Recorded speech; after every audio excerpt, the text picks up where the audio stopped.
പാറക്കണ്ടി കുടുംബസംഗമം 2026 ഹൃദ്യമായ സ്വാഗതം. മക്കട സ്വദേശിയായ നാരങ്ങാളി അവറാൻ വല്യപ്പാവയാണ് നമ്മുടെ കുടുംബത്തിൻ്റെ സ്ഥാപകൻ. കാരപ്പറമ്പ് സ്വദേശിനിയായ ഇമ്പിച്ചി പാത്തുവായിരുന്നു അദ്ദേഹത്തിൻ്റെ ഭാര്യ. കോഴിക്കോട് ജില്ലയിലെ കക്കോടി പഞ്ചായത്തിൽപ്പെട്ട മക്കട എന്ന ഗ്രാമം കോരപ്പുഴയുടെ തീരത്ത് സ്ഥിതി ചെയ്യുന്നു. 1.5 നൂറ്റാണ്ട് മുമ്പ് 19-ാം നൂറ്റാണ്ടിൻ്റെ മധ്യത്തോടുകൂടിയാണ് അദ്ദേഹം കത്തറമ്മൽ പ്രദേശത്ത് താമസമാക്കിയത്. കൈത്തറി മില്ലുകൾ വ്യാപകമായിരുന്ന അക്കാലത്ത് കൈത്തറി വസ്ത്രങ്ങൾ മാത്രമായിരുന്നു സാധാരണക്കാർ ഉപയോഗിച്ചിരുന്നത്. കക്കോടി ഭാഗത്തുള്ള പല വീടുകളിലും അക്കാലത്ത് കൈത്തറി മില്ലുകൾ ഉണ്ടായിരുന്നു. അവിടെ നിന്നും തുണിത്തരങ്ങൾ വാങ്ങി സമീപ പ്രദേശങ്ങളിൽ കൊണ്ടു നടന്ന് വിൽപ്പന നടത്തുന്ന ജോലിയാണ് അവറാൻ വല്യപ്പാവ തിരഞ്ഞെടുത്തത്.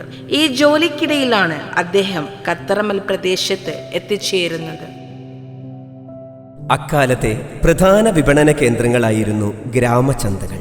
ഉൽപ്പന്നങ്ങൾ വിറ്റഴിക്കാനും അത്യാവശ്യ സാധനങ്ങൾ വാങ്ങാനും ഗ്രാമീണർ ആഴ്ചയിലൊരിക്കൽ മാത്രമാണ് അവിടെ ഒത്തുകൂടുന്നത്. അതുകൊണ്ട് ഗ്രാമചന്തകൾ ആഴ്ചച്ചന്തകൾ എന്ന പേരിൽ അറിയപ്പെട്ടു. നാടിൻ്റെ പുരോഗതിയിൽ നിലനിൽപ്പ് നഷ്ടപ്പെട്ട ആഴ്ചച്ചന്തകൾ അക്കാലത്ത് സജീവമായിരുന്നു. കൈത്തറി വസ്ത്രങ്ങളുടെ ഭാണ്ഡം തലയിലേറ്റി ചന്തകൾ തോറും കൊണ്ടു നടന്ന് വിൽപ്പന നടത്തിയാണ് അവറാൻ വല്യപ്പാവ കുടുംബം പോറ്റിയത്. തികഞ്ഞ മതഭക്തനായിരുന്ന അദ്ദേഹം തന്റെ ദേശാടനത്തിനിടയിൽ കുടുംബസമേതം താമസിക്കാൻ അനുയോജ്യമായ സ്ഥലം കണ്ടെത്തിയത് കത്തറമ്മൽ പ്രദേശത്താണ്. പൂനൂർ പുഴയുടെ തീരത്ത് സ്ഥിതി ചെയ്യുന്ന കത്തറമ്മൽ ജുമുഅത്ത് പള്ളിയുടെ സമീപത്തുള്ള താന്നിരിക്കുമ്പോൾ പറമ്പിൽ അദ്ദേഹം വീട് വെച്ചു താമസമാക്കി. ഒരു ഭൂമി കൈമാറ്റത്തിലൂടെയാണ് അദ്ദേഹത്തിന് ഈ പറമ്പിന്റെ ഉടമസ്ഥാവകാശം ലഭിച്ചത്. തന്റെ ഭാര്യയുടെ പേരിൽ കാരപ്പറമ്പിൽ ഉണ്ടായിരുന്ന സ്ഥലം പകരം കൊടുത്താണ് അദ്ദേഹം കോഴിക്കോട്ടുകാരുടെ കൈവശമായിരുന്ന താന്നിരിക്കുമ്പോയിൽ പറമ്പ് വാങ്ങിയത്. അപൂർവം വീടുകൾ മാത്രമേ അന്നുണ്ടായിരുന്നുള്ളൂ. കത്തറമ്മൽ മഹലിലെ ആദ്യകാല കുടിയേറ്റക്കാരിൽ ഒരാളാണ് അവറാൻ വല്യപ്പാവ. വാഹനങ്ങളില്ലാതിരുന്ന അക്കാലത്ത് സ്വദേശമായിരുന്ന മക്കടയിലേക്കും ഭാര്യാബന്ധുക്കളുള്ള കാരപ്പറമ്പിലേക്കും കാൽനടയായി യാത്ര ചെയ്തു. ആവിലോറ, കിടക്കോത്ത്, മടവൂർ, പുല്ലാളൂർ വഴിയായിരുന്നു യാത്ര. ബന്ധുവീടുകൾ സന്ദർശിച്ച് തിരിച്ചു വരുമ്പോൾ തുണിമില്ലുകളിൽ നിന്നും ശേഖരിച്ച വസ്ത്രങ്ങൾ കൊണ്ടുവരുമായിരുന്നു. താന്നിരിക്കുമ്പോയിൽ പറമ്പ് കൂടാതെ പാറക്കണ്ടി പറമ്പും അവറാൻ വല്യപ്പാവയുടെ കൈവശമായിരുന്നു. ജന്മിമാർക്ക് ഭൂസ്വത്തുകളിൽ സർവാധികാരമുണ്ടായിരുന്ന കാലമായിരുന്നു. താമസക്കാരായ കുടിയാന്മാർ ഏത് സമയത്തും കുടിയിറക്കപ്പെടുമായിരുന്നു. ജന്മിയുമായുണ്ടായ തർക്കത്തിൻ്റെ പേരിൽ താന്നിരിക്കുമ്പോയിൽ പറമ്പ് നഷ്ടമായ അദ്ദേഹം കൈവശമുണ്ടായിരുന്ന പാറക്കണ്ടിയിലേക്ക് താമസം മാറ്റി. താന്നിരിക്കുമ്പോയിൽ വീട്ടിൽ വെച്ചാണ് മക്കളുടെ വിവാഹം നടത്തിയതും പ്രസിദ്ധമായ റാത്തീബ് കഴിച്ചതും. പാറക്കല്ലുകൾ നിറഞ്ഞ പറമ്പായതുകൊണ്ടാവാം ഈ പറമ്പിന് പാറക്കണ്ടിയിൽ എന്ന പേര് കിട്ടിയത്. ആരാധനയുടെ ഭാഗമായിരുന്നു അക്കാലത്ത് റാത്തീബുകൾ. രോഗശമനത്തിനായും ഉദ്ദിഷ്ടകാര്യങ്ങളുടെ പൂർത്തീകരണത്തിനായും വീടുകളിൽ പലതരം റാത്തീബുകൾ നടത്തിയിരുന്നു. അവറാൻ വല്യപ്പാവ താന്നിരിക്കുമ്പോയിൽ വീട്ടിൽ വെച്ച് നടത്തിയ റാത്തീബ് വളരെയധികം ജനശ്രദ്ധയാകർഷിച്ചു. റാത്തീബ് നടത്തുവാൻ വേണ്ടി കോഴിക്കോട്ട് നിന്നും പ്രത്യേക സംഘം എത്തിയിരുന്നു. കത്തറമ്മൽ പ്രദേശത്ത് ആദ്യമായി നെയ്ച്ചോർ പാകം ചെയ്തത് അന്നാണ്. കോഴിക്കോട്ട് നിന്നും എത്തിയ പ്രത്യേകം പാചകക്കാരാണ് നെയ്ച്ചോർ തയ്യാറാക്കിയത്. ആദ്യ നെയ്ച്ചോറിന്റെ രുചിയും ഗന്ധവും നാട്ടുകാരുടെ നാവിലും നാസാരന്ധ്രങ്ങളിലും ഏറെക്കാലം തങ്ങി നിന്നു. പാറക്കണ്ടിയിൽ വെച്ചും പലപ്പോഴായി റാത്തീബ് നടത്തിയിരുന്നതായി പഴമക്കാർ പറഞ്ഞു കേട്ടു. അവറാൻ ഇമ്പിച്ചി പാത്തു ദമ്പതികൾക്ക് 8 സന്താനങ്ങൾ ഉണ്ടായിരുന്നുവത്രേ. 2 ആൺമക്കളുടെയും 4 പെൺമക്കളുടെയും ചരിത്രം മാത്രമേ നമുക്ക് ലഭ്യമായിട്ടുള്ളൂ. മറ്റു 2 പേർ കുട്ടിക്കാലത്ത് തന്നെ മരണപ്പെട്ടു പോയതാവാമെന്ന് അനുമാനിക്കുന്നു. മക്കൾ 5 പേരുടെയും വിവാഹബന്ധം നടന്നത് സമീപ പ്രദേശങ്ങളിലുള്ള ഭേദപ്പെട്ട കുടുംബങ്ങളുമായിട്ടാണ്. പെൺമക്കളിൽ കുഞ്ഞീമയെ നാട്ടുകാരനവരും കർഷകനുമായിരുന്ന ഇളേറ്റിൽ കുറിഞ്ഞോറച്ചാലിൽ ചേക്കുഞ്ഞി ഹാജിയും, പാത്തുമ്മയെ വെളിമണ്ണയിലെ മൂസത്ത് ഇല്ലത്തിലെ കാര്യസ്ഥനും നാട്ടുകാരനുമായിരുന്ന വെളിയം മഠത്തിൽ കോയയും, പാത്തേയെ മരവ്യാപാരിയും ഭൂവുടമയുമായിരുന്ന ഈർപ്പോണ കിഴക്കയിൽ കോയിസനും വിവാഹം ചെയ്തു. മൂത്ത മകൻ അയമ്മദ് ആവിലോറ പാറക്കുണ്ടത്തിൽ ഉത്തേമയെയും ഇളയ മകൻ ഇമ്പിച്ചിക്കോയ പിതാവിൻ്റെ ബന്ധുകൂടിയായ മക്കടയിലെ ആയിഷയെയുമാണ് വിവാഹം കഴിച്ചത്. ആൺമക്കളിൽ രണ്ടുപേരും പാറക്കണ്ടിയിൽ തന്നെയാണ് താമസിച്ചിരുന്നത്. ജ്യേഷ്ഠൻ പാറക്കണ്ടി പറമ്പിന്റെ താഴഭാഗത്ത് പുതിയ വീടുണ്ടാക്കി താമസം മാറ്റി. അനുജൻ തറവാടു വീട്ടിൽ പിതാവിനൊപ്പം താമസം തുടരുകയും ചെയ്തു. രണ്ടുപേർക്കും കൂടി 12 സന്താനങ്ങളുണ്ടായിരുന്നു.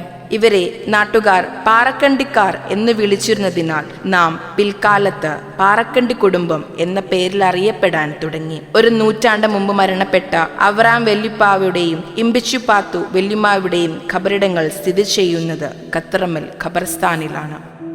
അവറാൻ ഇമ്പിച്ചിപ്പാത്തു ദമ്പതികളുടെ സന്താന പരമ്പരയിൽ ഇന്ന് 8 തലമുറകളിലായി 4000-ൽ പരം അംഗങ്ങളുണ്ട്. കോഴിക്കോട്, മലപ്പുറം, വയനാട് ജില്ലകളിൽ ഈ കുടുംബക്കാർ വ്യാപിച്ചു കിടക്കുന്നു.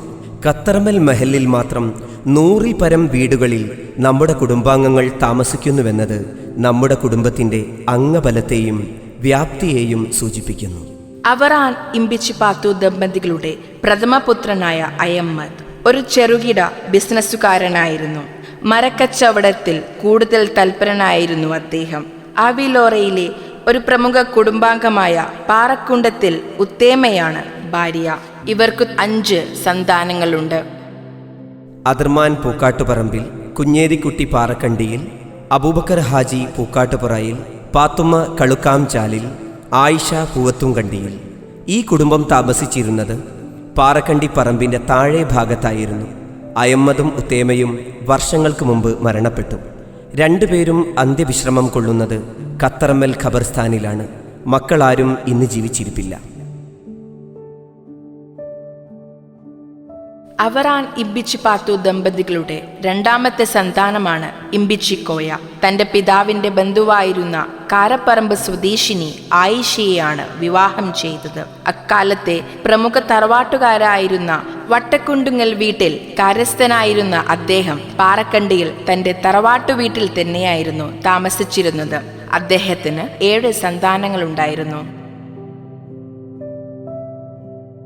ബീരാൻ ഹാജി താന്നിരിക്കുമ്പോയിൽ, അയമ്മദ് കുട്ടി പാറക്കണ്ടിയിൽ, അദർമാൻ പാറക്കണ്ടിയിൽ, തറുവേയി പാറക്കണ്ടിയിൽ, ഇമ്പിച്ചിപ്പാത്തു, കുഞ്ഞീമ ഇമ്മിണികുന്നുമൽ, മറിയോമ അരീക്കൽ തുടങ്ങിയവരാണ്. ഇമ്പിച്ചിക്കോയ വലിയുപ്പ 109 വർഷങ്ങൾക്ക് മുമ്പും ആയിഷ വലിയുമ്മ 86 വർഷങ്ങൾക്ക് മുമ്പും മരണമടഞ്ഞു. രണ്ടുപേരുടെയും ഖബറുകൾ കത്തറമ്മൽ ഖബർസ്ഥാനിലാണ് സ്ഥിതി ചെയ്യുന്നത്. സന്താനങ്ങളാരും ഇന്ന് ജീവിച്ചിരിപ്പില്ല.